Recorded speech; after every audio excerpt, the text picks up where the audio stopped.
രാധ ഞാൻ രാധ കണ്ണനെ മറക്കാത്ത രാധ. രാധ ഞാൻ രാധ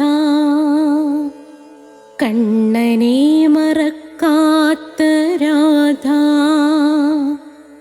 വൃന്ദാവനം നീ മറന്നോ, മധുരയെ നീ മറന്നോ. വൃന്ദാവനം നീ മറന്നോ, മധുരയെ നീ മറന്നോ. രാധയെ നീ മറന്നോ, കണ്ണാ പൈക്കളെ നീ മറന്നോ. രാധയെ നീ മറന്നോ, കണ്ണാ പൈക്കളെ നീ മറന്നോ. രാധ രാധ രാധ രാധ മറന്നിട്ടും മറക്കാത്ത രാധ. മറന്നിട്ടും മറക്കാത്ത രാധ. രാധേ രാധേ രാധേ രാധേ മറന്നിട്ടും മറക്കാത്ത രാധ. മറന്നിട്ടും മറക്കാത്ത രാധ.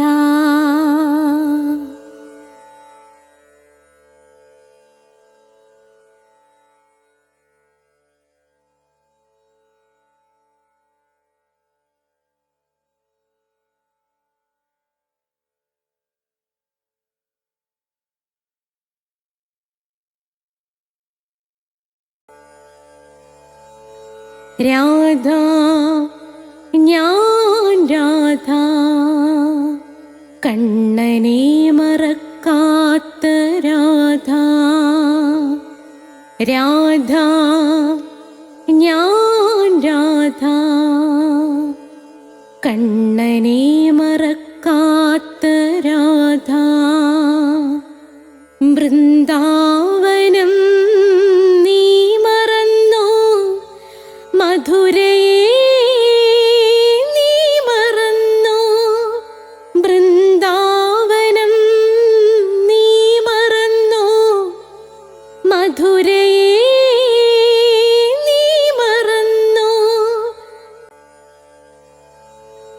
രാധ ഞാൻ രാധ കണ്ണനെ മറക്കാത്ത രാധ. രാധ ഞാൻ രാധ കണ്ണനെ മറക്കാത്ത രാധ. രാധേ രാധേ ഓ രാധേ രാധേ രാധേ രാധേ ഓ രാധേ രാധേ രാധേ രാധേ ഓ രാധേ രാധേ രാധേ രാധേ ഓ രാധേ രാധേ. ധർമ്മപദം 19ാമത്തെ എപ്പിസോഡിലേക്ക് സ്വാഗതം.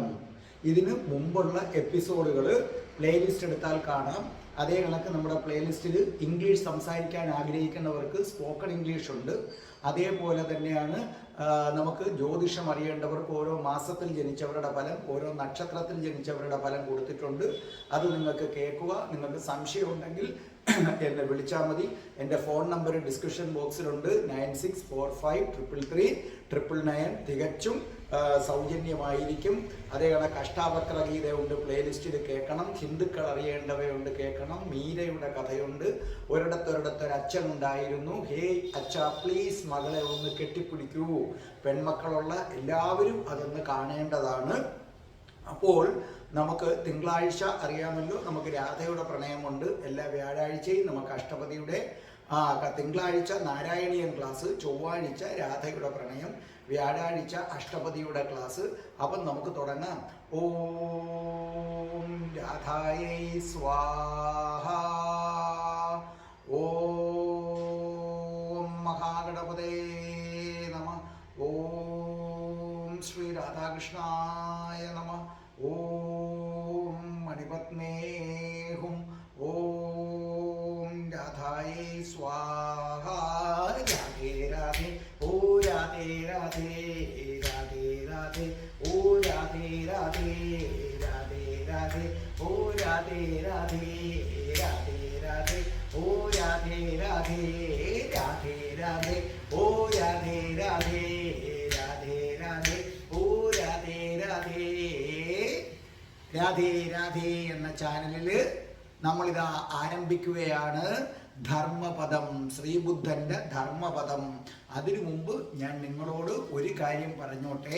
കഠിന കൃഷ്ണഭക്തനായിരുന്ന ഞാൻ എങ്ങനെയാണ് കഠിന രാധാഭക്തനായെന്നൊരു വീഡിയോ ഉണ്ട്, നിശ്ചയമായും നിങ്ങളത് കാണണം. ബുദ്ധൻ്റെ ധർമ്മപദം മോക്ഷത്തിലേക്കുള്ള ഒരേ ഒരു മാർഗം. അപ്പോൾ ഞാൻ നിങ്ങൾക്ക് അത് പഠിപ്പിക്കാൻ പോവുകയാണ്. ഈ ശ്ലോകങ്ങൾ പുതിയതായിട്ടുള്ളവർ ഈ ശ്ലോകങ്ങളൊക്കെ ഞാൻ ഏറ്റവും അവസാനം കൊടുത്തേക്കും. ശ്രദ്ധിച്ചു കേട്ടോ. മൂഢന്റെ ദുഷ്ചെയ്തികൾ അല്പനേരം മധുരിക്കും, മധു പോലെ മധുരിക്കും. മധു എന്ന് പറഞ്ഞാൽ തേൻ. അപ്പോൾ ബുദ്ധൻ പറയുന്നത് മൂഢന്റെ ദുഷ്ചെയ്തികൾ എന്ന് വെച്ചാൽ മോശപ്പെട്ട പ്രവൃത്തികൾ അല്പനേരം മധുരിക്കും. ഏതുപോലെ? മധുപോലെ മധുരിക്കും, തേൻ പോലെ മധുരിക്കും.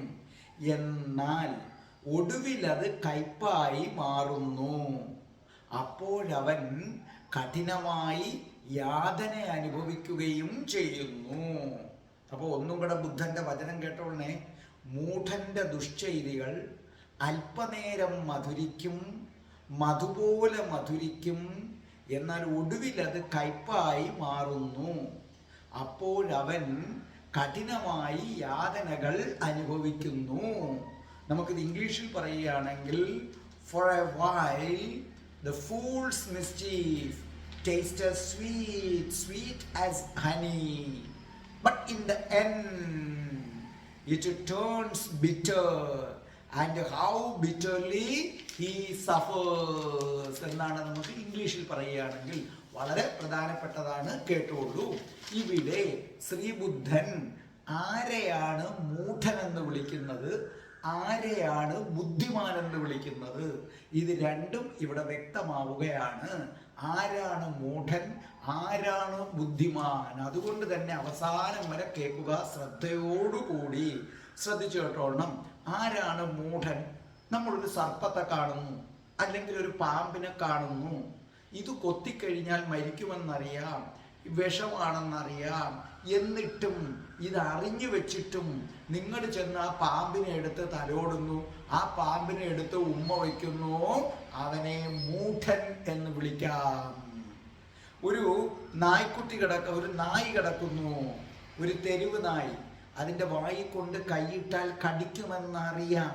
അറിഞ്ഞിട്ടും കൊണ്ട് കൈയിട്ട് കൊടുക്കുന്നവനാരോ അവൻ മൂഢൻ. നമ്മുടെ ശരീരത്തിന് ചിലപ്പോൾ ചൊറിച്ചിൽ വരും, ചൊറിയുമ്പോൾ ഒരു സുഖം കിട്ടും. പക്ഷേ ആ സുഖം കിട്ടുമ്പോഴും അറിയാം ഇച്ചിരി നേരവും കൂടെ ചൊറിഞ്ഞാൽ അവിടെ പൊട്ടും, ചോരയൊലിക്കും, പിന്നെ യാതനയാണെന്ന്. എന്നിട്ടും ആ അല്പനേരം കിട്ടുന്ന സുഖത്തിന് വേണ്ടി ആരാണോ അവിടെ ചൊറിയുന്നത് അവൻ മൂഢൻ. ഇതുപോലെ ദുഃഖമാണ് ഈ കാര്യങ്ങൾ. ദുഃഖമാണെന്നറിഞ്ഞിട്ടും വല്ലപ്പോഴുമൊക്കെ കിട്ടുന്ന ഒരു സുഖത്തിൻ്റെ പേരിൽ അത് സ്വീകരിക്കുന്നവനാരോ അവനാണ് മൂഢൻ. നമുക്ക് പല കാര്യങ്ങളും ദുഃഖമാണെന്നറിയാം, എങ്കിലും വല്ലപ്പോഴുമൊക്കെ കിട്ടുന്ന മധുരത്തിന് വേണ്ടി അത് സ്വീകരിക്കുന്നവനാരോ അവനാണ് മൂഢൻ. നമ്മുടെ പല ബന്ധങ്ങളും ദുഃഖമാണെന്നറിയാം, പണത്തിന് വേണ്ടിയുള്ള ആഗ്രഹം ഇതൊക്കെ ദുഃഖമാണെന്നറിയാം, എങ്കിലും അതിനു വേണ്ടി ആഗ്രഹിക്കുന്നവനാരോ അവനാണ് മൂഢൻ. അത് നിങ്ങൾക്ക് ഒന്നും കൂടെ ഞാൻ വ്യക്തമാക്കി തരാം. ബുദ്ധൻ ആരെയാണ് മൂഢനെന്ന് വിളിക്കുന്നത്, എന്തുകൊണ്ടാണ് അവരെ മൂഢനെന്ന് വിളിക്കുന്നത്? ശ്രദ്ധിച്ചു കേട്ടോണം. ബുദ്ധമതക്കാരുടെ ഒരു പ്രശസ്തമായ കഥയുണ്ട്. പ്രത്യേകിച്ചും സെൻ ഗുരുക്കന്മാർക്ക് അത് വലിയ ഇഷ്ടമാണ്. സെൻ ബുദ്ധമതത്തിൽ അത് വളരെ പ്രശസ്തമാണ് ആ കഥ. ആ കഥ ഇതാണ്. ഒരു മനുഷ്യൻ അയാളുടെ ശത്രുക്കൾ പിന്തുടർന്നുകൊണ്ടേയിരിക്കുകയാണ്. ഒരു മനുഷ്യൻ ആ മനുഷ്യനെ അയാളുടെ ശത്രുക്കൾ ഇങ്ങനെ പിന്തുടർന്നുകൊണ്ടിരിക്കുകയാണ്. അവർ ഓടി അടുക്കുകയാണ്. അടുത്തടുത്ത് വരുന്ന കുതിര കുളമ്പടി ശബ്ദം കേൾക്കാം. അപ്പോൾ എന്തു പറ്റുന്നു?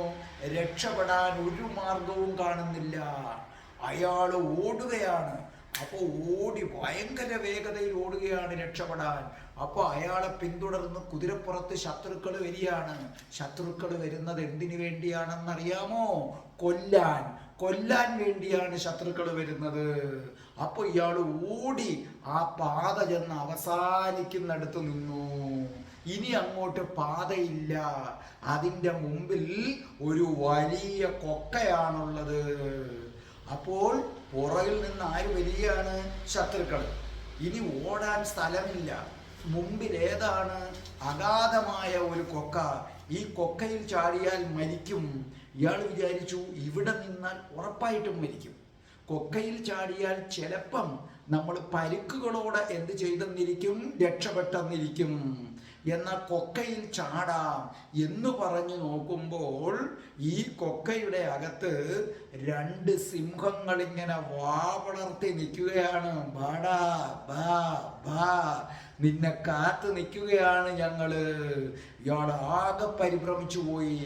മുന്നോട്ട് പോയാലോ സിംഹം തിന്നും, പുറകോട്ട് പോടായാലോ ശത്രുക്കള് പിടിക്കും. കുതിരക്കുളമ്പടികൾ അടുത്തടുത്തായി വരുന്നു. അപ്പോൾ ഇയാൾക്കൊന്നും ചെയ്യാൻ വയ്യ. അപ്പുറം സിംഹം, ഇപ്പുറം ശത്രു, അതിൻ്റെ നടുവിൽ നിൽക്കുകയാണ്. അപ്പൊ കാണാം ഒരു വലിയ മരം കണ്ടു. ഇയാൾ ആ മരത്തിന്റെ കൊമ്പിൽ പിടിച്ചു, വേരിൽ തൂങ്ങി കൊമ്പിൽ പിടിച്ചു. ആ കൊമ്പിൽ പിടിച്ച് ഇയാൾ ഇങ്ങനെ തൂങ്ങി നിൽക്കുകയാണ്. ഭയങ്കര തണുപ്പുള്ള ഒരു പ്രഭാതം, മരം കോച്ചുന്ന തണുപ്പ്. അപ്പൊ ഇയാളെ കൈവിരലുകളൊക്കെ അങ്ങനെ മരവിക്കുകയാണ്, തണുത്ത് മരവിച്ചു വരികയാണ്. അപ്പോൾ ഇയാൾ വിചാരിക്കുകയാണ്, എന്ത് ചെയ്യും?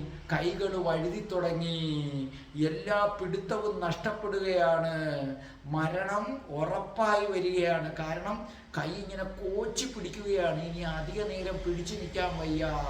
അപ്പോഴാണ് അയാള് ഞെട്ടിക്കുന്ന ഒരു കാഴ്ച കാണുന്നത്. 2 ചുണ്ടലികള്, ഒന്ന് കറുത്ത ചുണ്ടലി, മറ്റൊന്ന് വെളുത്ത ചുണ്ടലി. ആ ചുണ്ടലികള് ഇരുന്നു കൊണ്ട് എന്ത് ചെയ്യുകയാണ്? ഈ മരത്തിന്റെ വേരറുക്കുകയാണ്. അറുത്തറുത്തറുത്ത് വരികയാണ്. അധികം താമസിയാതെ ഈ മരം ഒടിയും. ഒടിഞ്ഞാൽ നേരെ വീഴുന്നത് കൊക്കയിലേക്കാണ്. അപ്പോൾ നിമിഷങ്ങൾക്കകം എന്ത് ചെയ്യും? ശത്രുക്കളും എത്തുന്നു. കുതിരക്കുളമ്പടികൾ അടുത്തടുത്ത് വരുന്നു. ഇനി എന്ത് ചെയ്യാൻ പറ്റും? ഇനി എന്ത് ചെയ്യാൻ പറ്റും? ഒന്നും ചെയ്യാൻ വയ്യ. അവിടുന്ന് ശത്രുക്കൾ കൊല്ലാൻ വരുന്നു. പാത അവസാനിച്ചു. കൊക്കയില് സിംഹങ്ങള്, മരത്തിൽ തൂങ്ങിക്കിടന്ന് മരം കോച്ചുന്ന തണുപ്പ്, കൈ ഇങ്ങനെ വിറച്ച് വിറച്ച് വരികയാണ്. എപ്പോഴും പിടിവിടാം. അപ്പൊ ഇടിവെട്ടിയവന്റെ തലയിൽ പാമ്പ് കടിച്ചു എന്ന് പറയുന്നത് പോലെ എന്ത് സംഭവിക്കുന്നു? അവിടെ വെച്ചൊരു കാര്യം, ആ 2 ചുണ്ടലികള്, കറുത്തതും വെളുത്തതുമായ എലികൾ വന്ന് ഇതിനെ അറുക്കുകയാണ്. അപ്പൊ ഏത് നിമിഷവും വീഴാം. ആ സമയത്ത് മരത്തിന്റെ മുകളിലെ തേനീച്ചക്കൂട്ടിൽ നിന്ന് ഒരു തുള്ളി തേനിങ്ങനെ താഴേക്ക് ഒഴുകിക്കൊണ്ടുവരുന്നു. അപ്പോൾ ഇയാൾ എന്ത് ചെയ്തു? ഒരു നിമിഷം ആ തേൻ വരുന്നു. അപ്പൊ ഇയാള് കരണ്ട് തിന്നുന്ന ചുണ്ടലിയെ മറന്നു, താഴെ വാ പുലർത്തി നിൽക്കുന്ന സിംഹത്തെ മറന്നു, കൊല്ലാൻ വരുന്ന ശത്രുവിന്റെ കുതിരക്കുളമ്പടി ഒച്ച എല്ലാം മറന്നു, മരവിക്കുന്ന കൈകൾ മറന്നു. എന്നിട്ട് വാ തുറന്നു. അപ്പോൾ ഒരു തുള്ളി തേൻ വന്ന് നാവിൽ വീണു. അപ്പോൾ ആ മനുഷ്യൻ ആ തേനങ്ങിറക്കി. എന്തൊരു രുചി! ഒരു നിമിഷം എല്ലാം മറന്ന് ആ തേനിന്റെ രുചി ആസ്വദിക്കുകയാണ്. ഇവനെയാണ് ബുദ്ധൻ മൂഢൻ എന്ന് വിളിച്ചിരിക്കുന്നത്. ഈ കഥയുടെ പൊരുൾ എന്താണ്? ഒരു മനുഷ്യനെ ശത്രുക്കൾ ഓടിക്കുന്നു. ആ കുതിരക്കുളമ്പടി വെച്ച വരുന്നു. ഈ ശത്രു എന്ന് പറഞ്ഞാൽ മരണമാണ്. മനുഷ്യ, നിന്റെ പുറവിന് എപ്പോഴും മരണത്തിൻ്റെ കുതിരക്കുളമ്പടിയുണ്ട്. നീ അതിൽ നിന്ന് രക്ഷപ്പെടാൻ വേണ്ടി പോവുകയാണ്.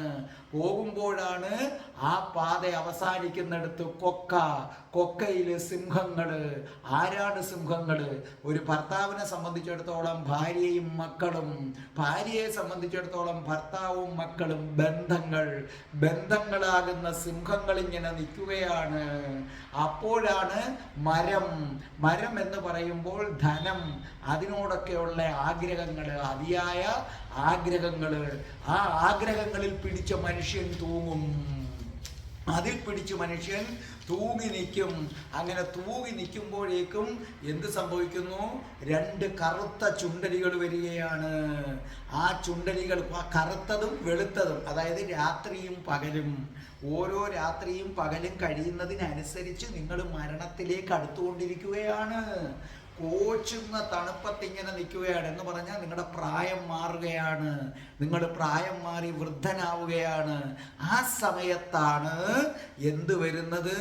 ഒരു തുള്ളി തേൻ വരുന്നത്, ഒരൽപ്പം തേൻ കിട്ടുന്നത്. ഏതാണ് ഈ തേൻ എന്ന് പറഞ്ഞാൽ? നൈമിഷിക സുഖം. അപ്പം നിങ്ങളുടെ ജീവിതത്തിൽ നിങ്ങൾ ജനിക്കുമ്പോൾ തന്നെ നിങ്ങളെ മരണം പിന്തുടരുന്നു. ഈ മരണത്തിൽ നിന്ന് രക്ഷപ്പെടാൻ ഒരു വഴിയുണ്ട്. അതാണ് ബുദ്ധൻ പറഞ്ഞു തരുന്നത്. ആ വഴി, അതിനെയാണ് മോക്ഷം. പക്ഷെ അത് മോക്ഷം നേടാമെന്ന് വിചാരിക്കുമ്പോൾ ഈ മോക്ഷത്തിന് ഏറ്റവും വലിയ തടസ്സമായിട്ട് ബന്ധങ്ങൾ നിൽക്കുന്നു. ആ സമയത്ത് നമ്മുടെ പ്രായവും കയറുന്നു. അപ്പോൾ ഒരു തേൻതുള്ളി വരുന്നു. ആരാണ് ഈ തേൻതുള്ളി? നൈമിഷിക സുഖം, ഭക്ഷണം, അല്പം കിട്ടുന്ന സുഖം, സെക്സ്, അതൊക്കെ നൈമിഷിക സുഖങ്ങളാണ്. നിങ്ങൾ മനസ്സിലാക്കുക.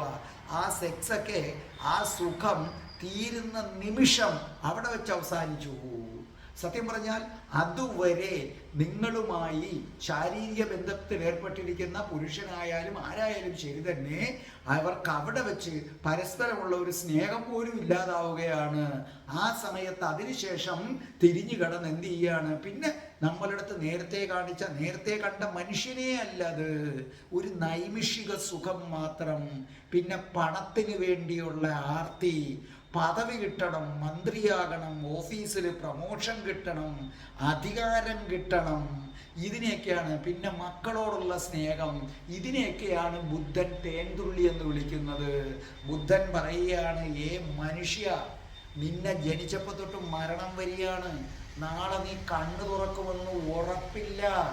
നിന്റെ ജീവിതത്തെ രാത്രിയും പകലുമാകുന്ന ചുണ്ടലികൾ കരണ്ട് തിന്നുകൊണ്ടിരിക്കുകയാണ്. പക്ഷേ നീ ആകട്ടെ അല്പനേരം കിട്ടുന്ന സുഖം, അത് ഏറ്റവും കൂടുതൽ സെക്സും പിന്നെ സ്ത്രീകളോടുള്ള സ്നേഹവും സ്വറപറച്ചിലും ശൃംഗാരവും, ഈ തേൻതുള്ളി നുകരുകയാണ് നീ. ഇത് തന്നെയാണ് എഴുത്തച്ഛൻ പറഞ്ഞത്. ചക്ഷുശ്രവണ ഗളസ്തമാം ദർദുരം ഭക്ഷണത്തിനപേക്ഷിക്കും പോലെ കാലാഹിനാ പരിഗ്രസ്തമാം ലോകവും ആലോല ചേതസ ഭോഗങ്ങൾ തേടുന്നു. എഴുത്തച്ഛനും പറഞ്ഞത് ഇതാണ് ഇല്ലേ? ചക്ഷുശ്രവണൻ, പാമ്പ്, അവന്റെ വായിലിരിക്കുന്ന തവള അവിടെ ഇരുന്നു കൊണ്ട് ഇര പിടിക്കുകയാണ്. ആ പാമ്പ് വായടച്ചാൽ അവൻ തീർന്നു, അതറിയുന്നില്ല. ഇവനെയാണ് ബുദ്ധൻ ഏത് പേര് വിളിക്കുന്നത്? മൂഢൻ എന്ന പേര് വിളിക്കുന്നത്. സത്യം പറഞ്ഞു കഴിഞ്ഞാൽ നിങ്ങൾക്ക് വളരെ ശ്രദ്ധിക്കുക, നിങ്ങളെ സംബന്ധിച്ചിടത്തോളം നിങ്ങൾക്ക് മോക്ഷം കിട്ടാനുള്ള പ്രപഞ്ചത്തിലെ ഏറ്റവും വലിയ തടസ്സം എന്ന് പറഞ്ഞാൽ ബന്ധങ്ങളാണ്. ഭർത്താവ്, ഭാര്യയോടുള്ള സ്നേഹം, മക്കളോടുള്ള സ്നേഹം, പിന്നെ പണം, പദവി. നിങ്ങളുടെ വിചാരം നിങ്ങൾ നിങ്ങളുടെ മക്കളെ സ്നേഹിക്കുന്നു, മക്കൾ നിങ്ങളെയും സ്നേഹിക്കുന്നു. ഇതാണ് ആരുടെ വിചാരമെന്ന് പറയുന്നത്? നിങ്ങളുടെ വിചാരമെന്ന് പറയുന്നത്. ശ്രദ്ധിച്ചൊന്ന് കേട്ടോളണം. നിങ്ങൾ നിങ്ങളുടെ മക്കളെ യഥാർത്ഥത്തിൽ സ്നേഹിക്കുന്നുണ്ടോ? ഒരു വലിയ ചോദ്യം ഞാൻ നിങ്ങളുടെ മുന്നിലേക്ക് ഇടുകയാണ്. നിങ്ങൾ ഇപ്പം തന്നെ ഉത്തരം പറയും, പിന്നെ ഞങ്ങൾ പിന്നെ സ്നേഹിക്കാതെ ഈ സാർ എന്തൊക്കെയായി കടന്ന് വിളിച്ചു പറയുന്നത്? ശ്രദ്ധിച്ചു കേട്ടോളണം. നിങ്ങൾ നിങ്ങളുടെ മക്കളെ സ്നേഹിക്കുന്നുണ്ടോ? ഇല്ല. എങ്ങനെ? നിങ്ങൾ നിങ്ങളെ മാത്രമാണ് സ്നേഹിക്കുന്നത്. ഞാൻ പറഞ്ഞു തരാം. നിങ്ങൾക്ക് 1 വയസ്സ് മാത്രം പ്രായമുള്ള ഒരു കുഞ്ഞ് ഒരു ഓണം വരുന്നു. ഈ ഒരു മാസം മാത്രമായ കുഞ്ഞിന് ഓണക്കോടി എന്തെന്ന് പോലും അറിയില്ല. അതിന് ഓണക്കോടി വേണമെന്ന് ആഗ്രഹവുമില്ല. ഓണക്കോടി എടുത്തില്ലെങ്കിൽ അതൊരു പരിഭവവും പറയില്ല. പക്ഷേ നിങ്ങൾ ഓണക്കോടി എടുക്കും. എന്തുകൊണ്ട്? കുഞ്ഞിന് വേണ്ടിയല്ല. ആ ഓണക്കോടി എടുത്തില്ല എങ്കിൽ നിങ്ങളുടെ മനസ്സ് വേദനിക്കും. അയ്യോ, എൻ്റെ കുഞ്ഞിനൊരു ഓണക്കോടി ഇല്ലല്ലോ, എല്ലാവർക്കും ഓണക്കോടി ഉണ്ടല്ലോ. കുഞ്ഞിൻ്റെ മനസ്സ് വേദനിക്കുന്നില്ല, കുഞ്ഞ് അറിയുന്നത് പോലുമില്ല. പക്ഷേ ഈ ഓണക്കോടി എടുത്തില്ലെങ്കിൽ നിങ്ങളുടെ മനസ്സ് വേദനിക്കും. നിങ്ങളുടെ മനസ്സ് വേദനിക്കാതിരിക്കുന്നതിന് വേണ്ടിയാണ് നിങ്ങൾ ഈ കുഞ്ഞിന് ഏതെടുത്തു കൊടുക്കുന്നത്? ഓണക്കോടി. എന്നിട്ട് നമ്മൾ വിചാരിക്കും നമുക്ക് കുഞ്ഞിനോടുള്ള സ്നേഹം കൊണ്ടാണ്. നിങ്ങളുടെ മകളുടെ കല്യാണം നടക്കാത്തപ്പോൾ സത്യത്തിൽ എന്താ പ്രശ്നം? നിങ്ങളുടെ മോളുടെ കല്യാണം നടക്കുന്നില്ല. ആ നടക്കാതിരിക്കുമ്പോൾ നിങ്ങളുടെ ഹൃദയം വേദനിക്കുന്നു. ആ നിങ്ങളുടെ ഹൃദയം വേദനിക്കാതിരിക്കാൻ വേണ്ടിയാണ് നിങ്ങൾ എൻ്റെ കുഞ്ഞിൻ്റെ കല്യാണം നടത്തണേ, എൻ്റെ കുഞ്ഞിൻ്റെ കല്യാണം നടത്തണേ. നിങ്ങളുടെ കുഞ്ഞിനൊരു അസുഖം വന്നാൽ നിങ്ങളുടെ ഹൃദയം വേദനിക്കും. നിങ്ങളുടെ കുഞ്ഞിനൊരു ആപത്ത് വന്നാൽ നിങ്ങളുടെ ഹൃദയം വേദനിക്കും. അപ്പം നിങ്ങളുടെ ഹൃദയം വേദനിക്കാതിരിക്കാൻ വേണ്ടിയാണ് ഇവർക്ക് ഇത്തരം കാര്യങ്ങൾ വരല്ലേ വരല്ലേ വരല്ലേ എന്ന് പറയുന്നത്. എൻ്റെ കുഞ്ഞൊരു നല്ല നിലയിൽ ജീവിക്കണം എന്ന് ആഗ്രഹിക്കുന്നത് എന്തുകൊണ്ടാണ്? നല്ല നിലയിൽ ജീവിച്ചില്ലെങ്കിൽ നിങ്ങൾക്ക് ദുഃഖം വരും. അപ്പം നമ്മൾ എപ്പോഴും സ്നേഹിക്കുന്നത് നമ്മളെയാണ്. അതേ കണക്ക് തന്നെ ആരുടെ കാര്യം? മക്കള്. മൂഢന്മാരെ, ബുദ്ധൻ പറയുകയാണ്, മക്കളൊക്കെ നിന്നെ സ്നേഹിക്കുന്നു എന്ന് കരുതുന്നു എങ്കിൽ നിനക്ക് തെറ്റുപറ്റിപ്പോയി. ഒരു മക്കളും നിന്നെ സ്നേഹിക്കുന്നില്ല. നിങ്ങൾ നിങ്ങളുടെ മക്കളെ സ്നേഹിക്കുന്നത് നിങ്ങൾക്ക് വേണ്ടിയാണെങ്കിൽ മക്കൾ നിങ്ങളെ സ്നേഹിക്കുന്നത് അവർക്ക് വേണ്ടിയാണ്. ഒന്നാമത്തെ കാര്യം എന്താണ്? അവർക്ക് വേണ്ടുന്ന കാര്യങ്ങൾ അത് നിറവേറ്റി കൊടുക്കാൻ ഒരാൾ വേണം. ആ ഹെൽപ്പ് ചെയ്യുന്ന ആരോടും ഒരു സ്നേഹം വരും നമുക്ക്. നമ്മൾ എന്താ പറയണ്ട, ഒരു ലഗേജ് നമുക്ക് എടുക്കാൻ വയ്യ. ആ സമയത്ത് ഒരാൾ വന്ന് ആ ലഗേജ് പൊക്കിയെടുത്ത് ട്രെയിനിൽ കൊണ്ട് വെച്ച് തന്നാൽ അയാളോട് ഒരു സ്നേഹം വരും. അതുപോലെ ഈ മക്കളെ സംബന്ധിച്ചിടത്തോളം അവരുടെ കാര്യങ്ങൾ അവർക്ക് നിറവേറ്റി കൊടുക്കുന്നതിന് ഒരാൾ വേണം, പക്വത എത്തുന്നത് വരെ. അത് നിങ്ങളാണ്. അതുകൊണ്ടാണ് അവർ നിങ്ങളെ സ്നേഹിക്കുന്നത്. ഒന്നും കൂടെ വ്യക്തമാകും. നിങ്ങളുടെ മകൾ അല്ലെങ്കിൽ നിങ്ങളുടെ മകൻ ഒരു പ്രണയത്തിൽ അകപ്പെടുന്നു. അപ്പം നിങ്ങൾ അതിനെ ഒന്ന് എതിർത്ത് നോക്കേ. അപ്പം നിങ്ങൾക്ക് മനസ്സിലാകും. ഇപ്പോഴും നിങ്ങൾ പറയും എൻ്റെ കുഞ്ഞിനെന്നെ ജീവനാണേ, എൻ്റെ കുഞ്ഞിനെന്നെ പ്രാണനാണേ, കണ്ടു എൻ്റെ കുഞ്ഞെന്നെ പിരിഞ്ഞിരിക്കത്തില്ല, അവൾക്ക് ഞാനില്ലെങ്കിൽ ഭയങ്കര പ്രശ്നമാണ് എന്നൊക്കെ പല അമ്മമാരും പറയുന്നത് കേട്ടിട്ടുണ്ട്. മൂഢരാണ് നിങ്ങൾ. കാരണം എന്താണ്? ഈ പെൺകുട്ടി അല്ലെങ്കിൽ ആൺകുട്ടി ഒരു പ്രേമത്തിൽ ഏർപ്പെടുമ്പോൾ നിങ്ങളൊന്ന് പറഞ്ഞു നോക്കെ, അനുവദിക്കത്തില്ല. എൻ്റെ കൊക്കിൽ ശ്വാസം ഉണ്ടെങ്കിൽ ഇത് നടത്തത്തില്ല. അപ്പ അറിയാം മോളുടെ സ്നേഹം നിങ്ങളോടുള്ളത്, മോന്റെ സ്നേഹം നിങ്ങളോടുള്ളത്. അവിടെ വെച്ച് തീർന്നു, അവിടെ വെച്ച് തീർന്നു. നിങ്ങൾ ഒരൊറ്റ കാര്യം ആലോചിച്ച് നോക്കിയാൽ മതി. നിങ്ങൾ നിങ്ങളുടെ മക്കളെ സ്നേഹിക്കുന്നു, മക്കൾ നിങ്ങളെ സ്നേഹിക്കുന്നു എന്ന് കരുതുന്നു. അങ്ങനെ സ്നേഹിക്കുന്നു എങ്കിൽ 22-ാം വയസ്സിൽ ഒരു പെണ്ണൊരു പുരുഷനെ കണ്ടുമുട്ടുന്നു, അവനുമായി പ്രേമിക്കുന്നു. 2 വർഷത്തെ പ്രണയം അല്ലെങ്കിൽ 7 വർഷത്തെ പ്രണയം കൂട്ടിക്കോ. ചിലരൊക്കെ വലിയ കാര്യമായിട്ടാണ് പറയുന്നത്, നമ്മൾ 7 വർഷമായി പ്രണയത്തിലാണ്. അങ്ങനെയാണെങ്കിൽ നിങ്ങൾ നിങ്ങളുടെ അച്ഛനും അമ്മയുമായിട്ട് എത്ര വർഷം? 22 വർഷമായിട്ട് നിങ്ങളെ സ്നേഹിക്കുകയാണ്. അപ്പോൾ നിങ്ങൾ ആലോചിക്കുക, 22 വർഷമായിട്ട് നിങ്ങൾ സ്നേഹിക്കുന്നു എന്ന് കരുതുന്ന മകള് ഇന്നലെ കണ്ട ഒരുത്തനെ വേണ്ടി, അല്ലെങ്കിൽ 2 വർഷത്തെ പ്രേമം, അല്ലെങ്കിൽ അവനുമായിട്ട് അങ്ങൊരു പെണ്ണ് പറയുന്നത് ചിലപ്പോൾ ഞങ്ങൾ 7 വർഷത്തെ പ്രേമം, എന്ത് വേണമെങ്കിലും ആയിക്കൊള്ളട്ടെ, അവൻ്റെ കൂടെ ഇറങ്ങിപ്പോകുന്നു.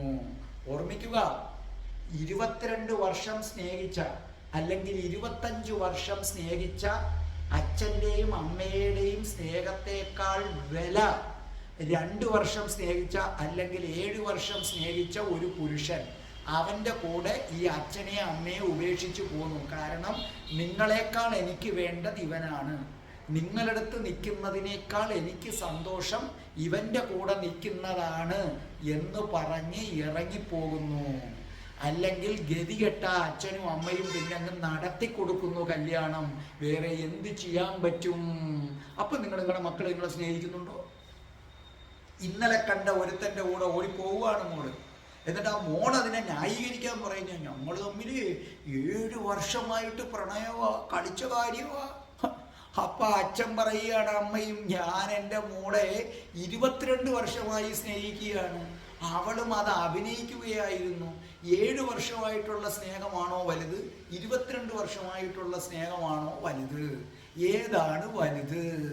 അന്ന് മാത്രവുമല്ല, ഈ 7 വർഷം സ്നേഹമുള്ളവൻ ഭാവിയിൽ നമ്മളെ ഇതുപോലെ കൊണ്ടു നടക്കുമെന്നും ഉറപ്പില്ല. മാതാപിതാക്കൾ കൊണ്ടു നടക്കുമെന്ന് ഉറപ്പുണ്ട്. അപ്പോൾ നിങ്ങളെ വിട്ടിട്ട് അവര് ഇന്നലെ കണ്ട ഒരുത്തൻ്റെ കൂടെ ഇറങ്ങിപ്പോകുന്നു. ഓർമ്മിക്കുക, നിങ്ങളെ ആരും സ്നേഹിക്കുന്നില്ല, നിങ്ങളും ആരെയും സ്നേഹിക്കുന്നില്ല. എല്ലാം വെറും തോന്നലുകളാണ്. നോക്കൂ, നിങ്ങളൊന്ന് കിടന്നു നോക്കേ എവിടെയെങ്കിലും. നിങ്ങളൊരു വശം തളർന്നങ്ങ് കിടന്നുപോയി. ആദ്യത്തെ 5-6 ദിവസം എല്ലാവരും വരും, അല്ലെങ്കിൽ 1 മാസം വരെ എല്ലാവരും നിങ്ങളെ ശുശ്രൂഷിക്കും, ആശുപത്രിയിൽ കൊണ്ടുപോകും. 1 മാസം കഴിഞ്ഞു കഴിഞ്ഞാൽ പിന്നെ മക്കൾക്ക് അവരുടെ കാര്യങ്ങളാണ്. പിന്നെ ഒരു ഹോം നേഴ്സിനെ വെക്കും. നിങ്ങളവിടെ തളർന്ന് കിടക്കുകയാണ്. കുറെ കഴിയുമ്പോൾ അവർ പറയും, കഷ്ടപ്പെടുത്താതെ ഈ ആത്മാവങ്ങ് എടുത്തെങ്കിൽ. ആരെ കഷ്ടപ്പെടുത്താതെ? കിടക്കുന്നവർക്കല്ല കഷ്ടപ്പാട്, അവർക്ക് വേണ്ടി നിന്ന് ചെയ്യുന്നവർക്ക്. അപ്പോൾ മൂഢന്മാരെ, നിങ്ങളെ മറ്റുള്ളവർ സ്നേഹിക്കുന്നു എന്ന് കരുതുന്നെങ്കിൽ തെറ്റി. നിങ്ങളെ ആരും സ്നേഹിക്കുന്നില്ല. നിങ്ങളുടെ വെറും തോന്നലുകൾ മാത്രമാണത്. നിങ്ങളൊന്ന് മരിച്ചു പോയി കഴിഞ്ഞാൽ എത്ര നാളാണ് ഈ മക്കള്, നിങ്ങളുടെ പ്രാണനെന്ന് കരുതിയ മക്കള് എത്ര നാള് നിങ്ങളെക്കുറിച്ച് ഓർക്കും? 16 ദിവസം കഴിയുമ്പോൾ തന്നെ അവരെന്ത് ചെയ്യും? നിങ്ങൾ നോക്കണം. നിങ്ങൾ ശരിക്കും പറഞ്ഞാൽ മരിക്കുന്നതിൻ്റെ അന്നത്തെ വീഡിയോയും 1 വർഷം കഴിഞ്ഞ് ആണ്ട് നടത്തുന്ന വീഡിയോയും കൂടെ എടുത്തു നോക്കണം. മരിക്കുന്നതിൻ്റെ അന്ന് പൊട്ടിക്കരയുന്ന നിങ്ങളുടെ മക്കളൊക്കെ 1 വർഷം കഴിയുമ്പം ചിരിച്ചുകൊണ്ട് പാചകം ചെയ്യുകയാണ്. ആ ഇറച്ചി പോയി, ഇവിടെ പോയി, അണ്ണോ എന്തൊക്കെയുണ്ട് വിശേഷം, മലക്കറി അരി. എല്ലാവർക്കും ഭയങ്കര സന്തോഷമാണ്. നിങ്ങൾ ആലോചിച്ച് നോക്കേ, 16 ദിവസം കഴിയുമ്പോൾ അവർ ജീവിതത്തിലേക്ക് മടങ്ങിപ്പോകുന്നു. നിങ്ങളുടെ പ്രാണനെന്ന് കരുതിയ മക്കള് അവരിതാണ്ടേ ഒരു 10ഓ 20ഓ അല്ലെങ്കിൽ 1 മാസമോ 2 മാസമോ കഴിയുമ്പോൾ അവർ പ്രണയിക്കുന്നു. അവരവരുടെ ഭർത്താവുമായി ശാരീരിക ബന്ധത്തിൽ, അല്ലെങ്കിൽ ഭർത്താവ് ഭാര്യയുമായി ശാരീരിക ബന്ധത്തിൽ ഏർപ്പെടുന്നു. 2-3 വർഷം, ഒരു 5 വർഷമൊക്കെ കഴിഞ്ഞാൽ നിങ്ങൾ വിസ്മൃതിയിലായി കഴിഞ്ഞു. നിങ്ങളെ സ്നേഹിക്കുന്നു എന്ന് പറയുന്നവർ, മക്കൾ നിങ്ങളെ സ്നേഹിക്കുന്നെങ്കിൽ നിങ്ങൾ പോയി കഴിഞ്ഞാൽ 4 വർഷം 5 വർഷം കഴിഞ്ഞാലും അവരെ കണ്ണീന്ന് കണ്ണീര് വരും, ഒരു പുണ്ണാക്കുമില്ല. 3-4 വർഷം കഴിയുമ്പം ബലി ഇടുന്നത് തന്നെ ഒരു വലിയ പ്രശ്നമായിട്ട് വരും.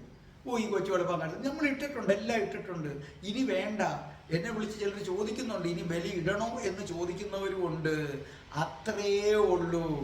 ഒന്നുകൂടി ഞാൻ പറയാം, ഇതുവരെ ജീവിതത്തിൽ നിങ്ങൾ ബന്ധങ്ങൾ കൊണ്ട് അനുഭവിച്ച സുഖങ്ങളും ദുഃഖങ്ങളും ഒന്ന് എഴുതി വെച്ചേ.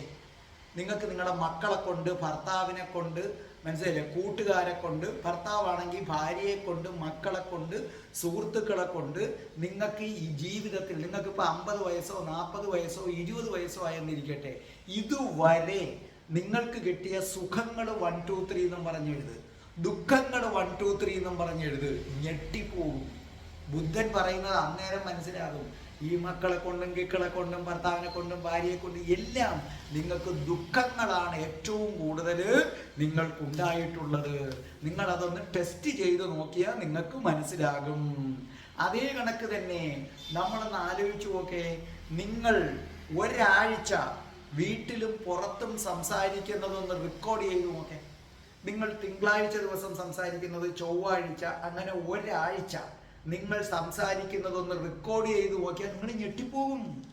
നിങ്ങൾ തിങ്കളാഴ്ച സംസാരിക്കുന്നത് തന്നെയാണ് ചൊവ്വാഴ്ചയും, ചൊവ്വാഴ്ച സംസാരിക്കുന്നത് തന്നെയാണ് ബുധനാഴ്ചയും. അത് തന്നെയാണ് ഈ ജീവിതത്തിൽ. എന്താണ് എല്ലാ ദിവസവും ഒരേ കാര്യമാണ് സംസാരിക്കുന്നത്. എന്തെങ്കിലും ഒരു പ്രത്യേക ഇൻസിഡന്റ് വരുമ്പോൾ മാത്രമാണ് മാറുന്നത്. ഇനി സംസാരവും നിങ്ങൾ തിങ്കൾ ചെയ്തത് തന്നെ ചൊവ്വായും ചെയ്യുന്നത്, സ്ത്രീ ആണെങ്കിൽ തിങ്കളാഴ്ച അടുക്കളയിൽ കയറി ജോലി ചെയ്യുന്നു, ചൊവ്വായും ജോലി ചെയ്യുന്നു, വല്ലതും തിന്നുന്നു. പുരുഷനാണെങ്കിൽ രാവിലെ ഓഫീസിൽ പോകുന്നു, അവൻ വൈകുന്നേരമാകുമ്പം തിരിച്ചു വരുന്നു. അപ്പൊ എന്താ പറയുന്നത്, എല്ലാ ദിവസവും ഒരേ കാര്യം റിപ്പീറ്റ് ചെയ്തുകൊണ്ടിരിക്കുകയാണ്. ഇതൊന്ന് ശ്രദ്ധിച്ചു നോക്കിയാൽ മനസ്സിലാകും. നിങ്ങൾ എല്ലാ ദിവസവും ഒറ്റ കാര്യങ്ങളാണ് സംസാരിച്ചുകൊണ്ടിരിക്കുന്നത്. 90%, ഒരു 10% ഉള്ളു ചേഞ്ച്. 90% ഒരേ കാര്യം. അപ്പൊ രാവിലെ മുതൽ അധ്വാനിച്ച് രാത്രി ക്ഷീണിച്ചു വന്ന് ഇങ്ങനെ കിടന്ന് ഉറങ്ങുന്നു. പിന്നെ വല്ലപ്പോഴും കാണാൻ മധുരം പോലെ ഒരു ശാരീരിക ബന്ധം, ഒരു സെക്സ്, തേൻതുള്ളി പോലെ ഒരു സെക്സ് വരുന്നു. അപ്പൊ ബുദ്ധൻ ചോദിക്കുകയാണ്, മടുപ്പ് തോന്നുന്നില്ലേ? മടുപ്പ് തോന്നുന്നില്ലേ? ഒരു വലിയ ചോദ്യം ബുദ്ധൻ ചോദിക്കുക. എടോ മൂഢ, നീ എത്ര ജന്മങ്ങളായിട്ട് ഇങ്ങനെ രാവിലെ ഉറക്കം എഴുന്നേറ്റ് ഒരേ കാര്യം പറഞ്ഞ് ഒരേ കണക്ക് പ്രവർത്തികൾ ചെയ്ത് ഭാര്യ, ഭർത്താവ്, മക്കള്, പിന്നെ അവരുടെ പേരിൽ ദുഃഖിച്ച് ഇങ്ങനെ എത്ര ജന്മമായി നീ ഇത് ചെയ്യുന്നു? ഈ ജന്മം കിട്ടിയിട്ടും നീ അത് തന്നെ ചെയ്യുന്നു.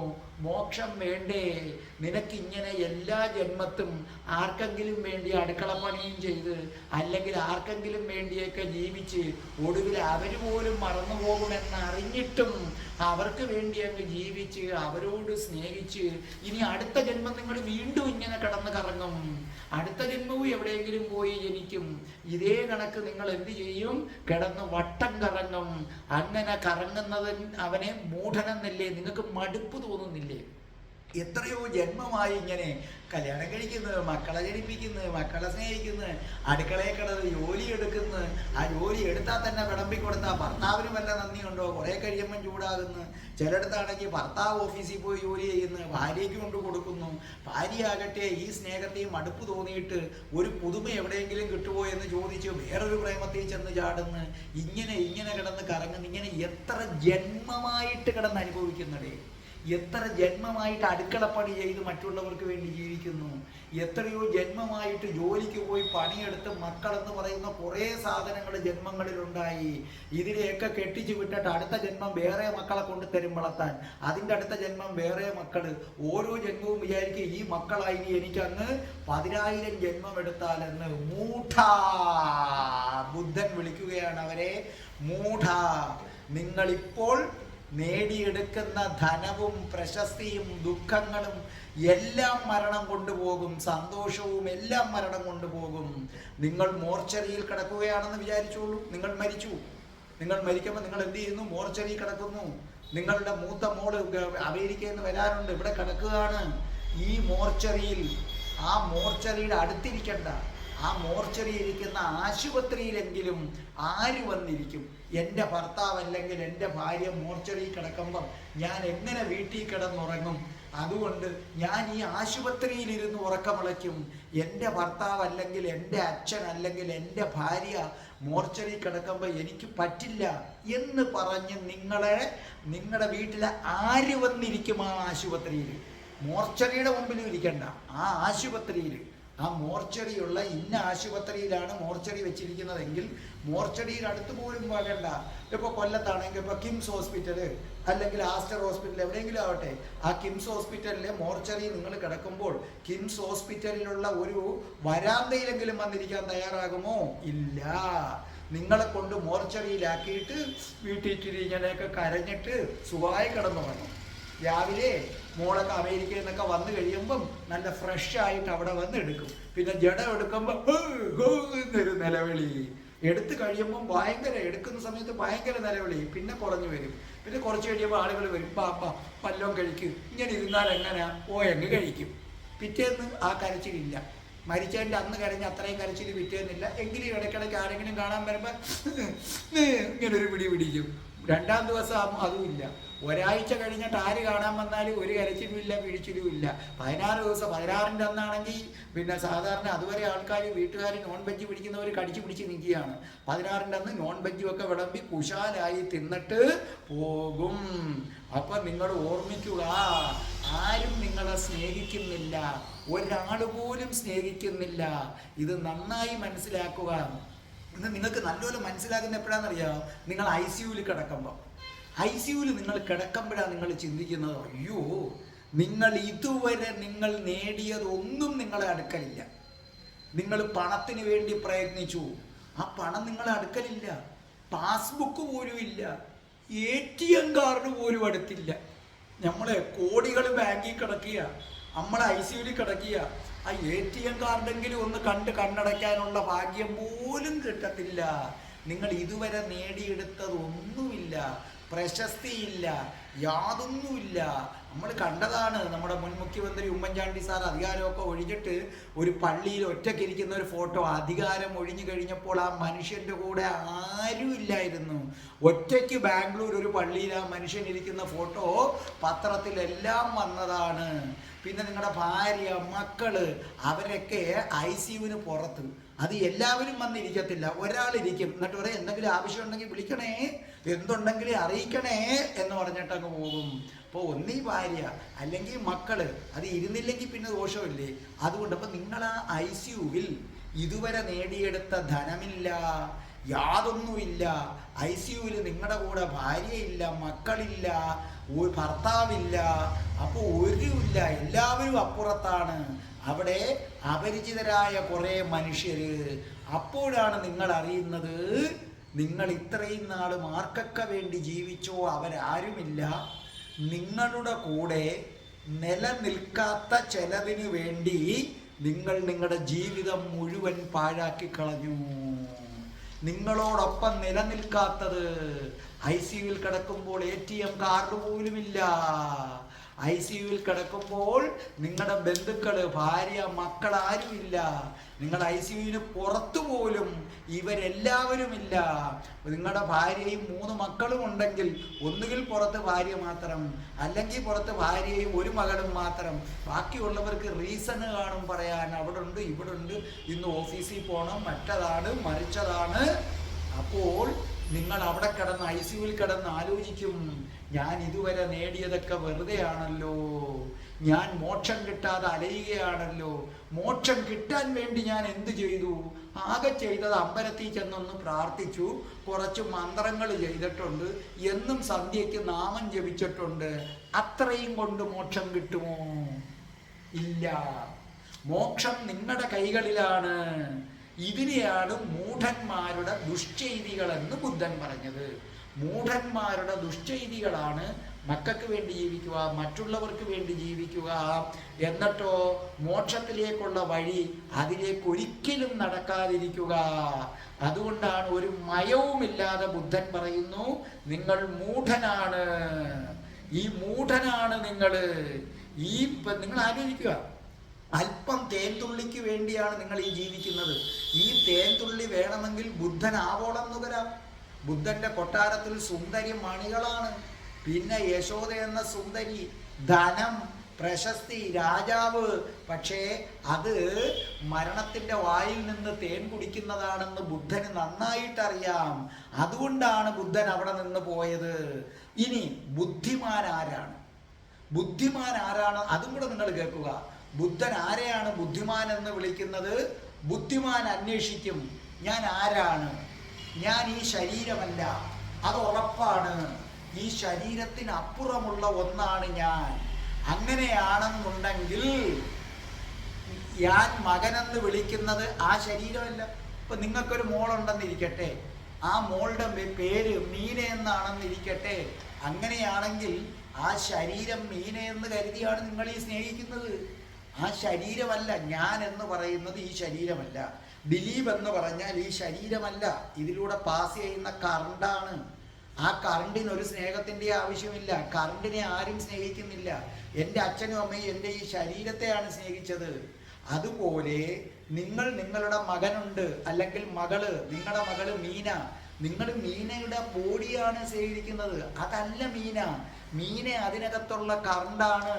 ഇത് മനസ്സിലാക്കാതെയാണ് നിങ്ങൾ മകൻ, മകൾ എന്നതിൽ വയ്ക്കുന്നത്. ആലോചിച്ച് നോക്കെ, നിങ്ങളുടെ മകൻ എന്ന് പറഞ്ഞാൽ ആ കാണുന്ന ദേഹമാണ്, നിങ്ങളുടെ മോളെന്ന് പറഞ്ഞാൽ ആ കാണുന്ന ദേഹമാണ്. അതല്ല, അതിനകത്തൊരാളുണ്ട്. അത് കണ്ടെത്താൻ ഒരു അവസരം കിട്ടാനാണ് അവൻ ആ ശരീരം കൊടുത്തിരിക്കുന്നത്. നിങ്ങൾ അവനെയും ഒരു ബന്ധത്തിൽ തളച്ചിടാൻ നോക്കും, അവൻ നിങ്ങളെയും ബന്ധത്തിൽ തളച്ചിടാൻ നോക്കും. അപ്പോൾ ഓർമ്മിക്കുക, ഞാൻ ഈ ശരീരമല്ലെങ്കിൽ എൻ്റെ മകൻ ഞാൻ കണ്ണുകൊണ്ട് കാണുന്ന ശരീരമല്ല, അതിനുള്ളിലെ കറണ്ടാണ്. ആ കറണ്ടിനെ ആര് സ്നേഹിക്കാൻ? ആ കറണ്ടിന് സ്നേഹത്തിൻ്റെയും ആവശ്യമില്ല. അപ്പം ആരാണോ ഞാൻ എന്ന് പറഞ്ഞാൽ ഞാൻ ആരാണെന്ന് അന്വേഷിക്കണം. അതിന് അവൻ ധ്യാനത്തിലിരിക്കും. ധ്യാനം എന്ന് പറഞ്ഞാൽ ബോധപൂർവം ചെയ്യുക.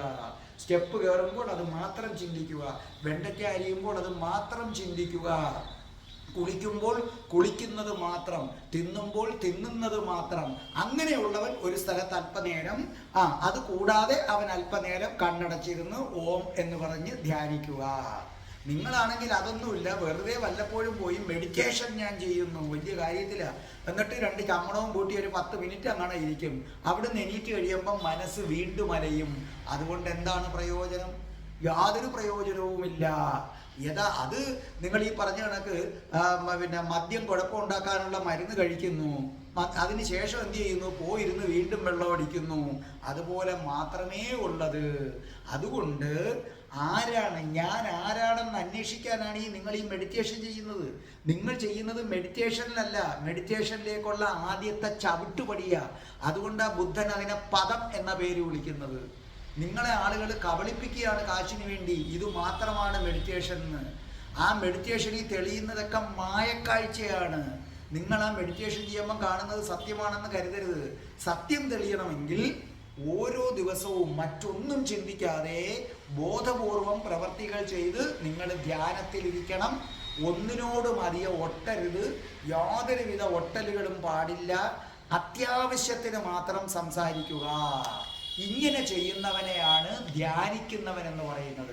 സ്റ്റെപ്പ് കയറുമ്പോൾ അത് മാത്രം ചിന്തിക്കും, കുളിക്കുമ്പോൾ അത് മാത്രം, നടക്കുമ്പോൾ ആ നടത്തയിൽ മാത്രം ശ്രദ്ധ കേന്ദ്രീകരിക്കും.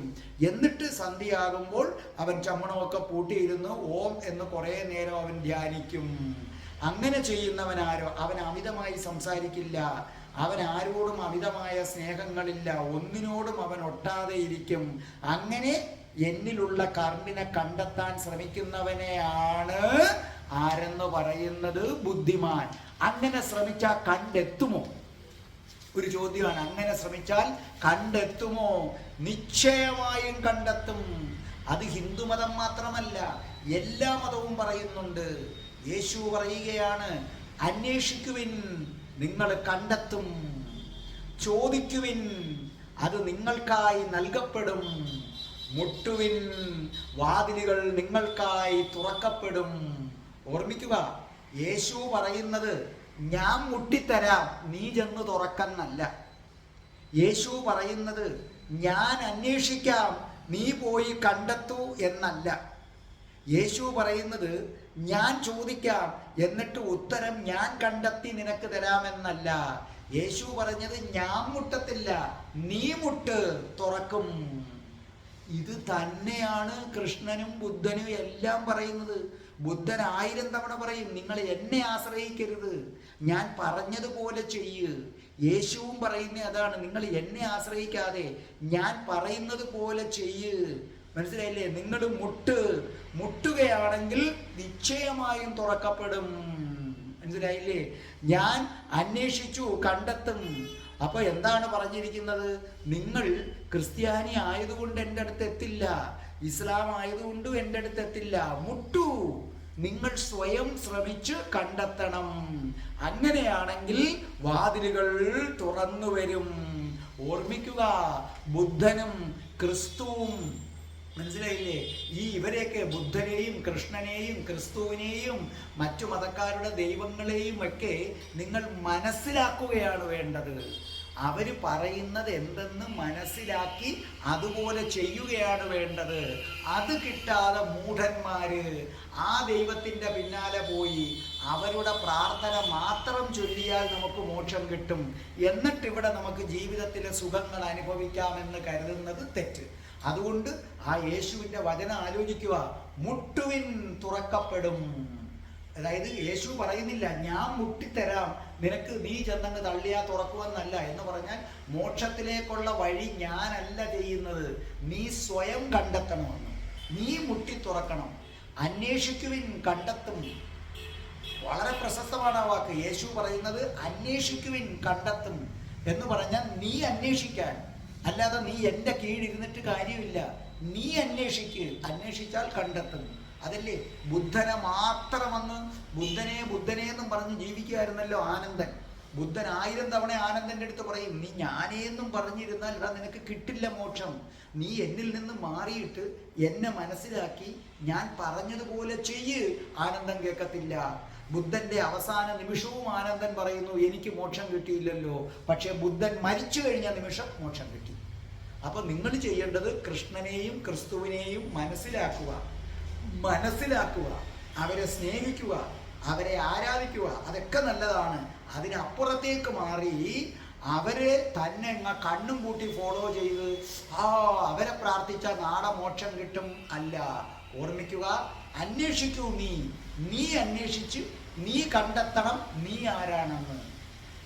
നീ മുട്ടണം. നീ മുട്ടിക്കഴിഞ്ഞാൽ മാത്രമേ വാതിൽ തുറക്കൂ. യേശുവായ ഞാൻ വന്ന് മുട്ടി സഹായിക്കില്ല, നീ സ്വയം ചെയ്യാൻ. അങ്ങനെ സ്വയം മുട്ടുന്നവൻ ആരോ അവന്റെ മുമ്പിൽ പ്രപഞ്ച രഹസ്യമാകുന്ന വാതിലുകൾ തുറക്കപ്പെടും. സ്വയം അന്വേഷിക്കുന്നവൻ ആരോ അവൻ എന്ത് ചെയ്യും? നിശ്ചയമായും മോക്ഷം കണ്ടെത്തിയിരിക്കും. ഞാൻ ആരെന്ന് സ്വയം ചോദിക്കുന്നവൻ ആരോ അവൻ നിശ്ചയമായും ഉത്തരം കിട്ടും. അവൻ ബുദ്ധിമാനാകുന്നു, മറ്റുള്ളവർ മൂഢന്മാരാകുന്നു. കുറെ ജന്മങ്ങളായിട്ട് ഇങ്ങനെ അടുക്കള പണിയും ചെയ്ത് ഓഫീസിലും പോയി ജോലി ചെയ്ത് മറ്റുള്ളവർക്കും ചെയ്യേണ്ടി എത്ര ജന്മങ്ങൾ കഴിഞ്ഞടേ. ഇനി ഇങ്ങനെ വന്ന് ഈ ജന്മവും ഇങ്ങനെ കളയണോ? മടുക്കുന്നില്ലേ? ഇനി വരുന്ന ജന്മത്തും ഇങ്ങനെ കിടന്ന് അടുക്കളപ്പണിയും കുടുക്കളപ്പണിയും ചെയ്ത് വല്ലപ്പോഴും കിട്ടുന്ന ഒരു ശരീരബന്ധത്തിന്റെ സുഖവും ആസ്വദിച്ച് കിടന്നാൽ മതിയോ മൂഢരെ? ആ മൂഢത്വത്തിൽ നിന്ന് ബുദ്ധിയിലേക്ക് ഉണരൂ. ബുദ്ധൻ പറഞ്ഞതുപോലെ ചെയ്യൂ. രാധേ രാധേ ഓ രാധേ രാധേ രാധേ രാധേ ഓ രാധേ രാധേ രാധേ രാധേ ഓ രാധേ രാധേ രാധേ രാധേ ഓ രാധേ രാധേ രാധേ രാധേ ഓ രാധേ രാധേ രാധേ രാധേ ഓ രാധേ രാധേ. ഓം ശ്രീം ഹ്രീം ക്ലീം ഐം രാം രാസേശ്വരി രാധികായേ സ്വാഹ.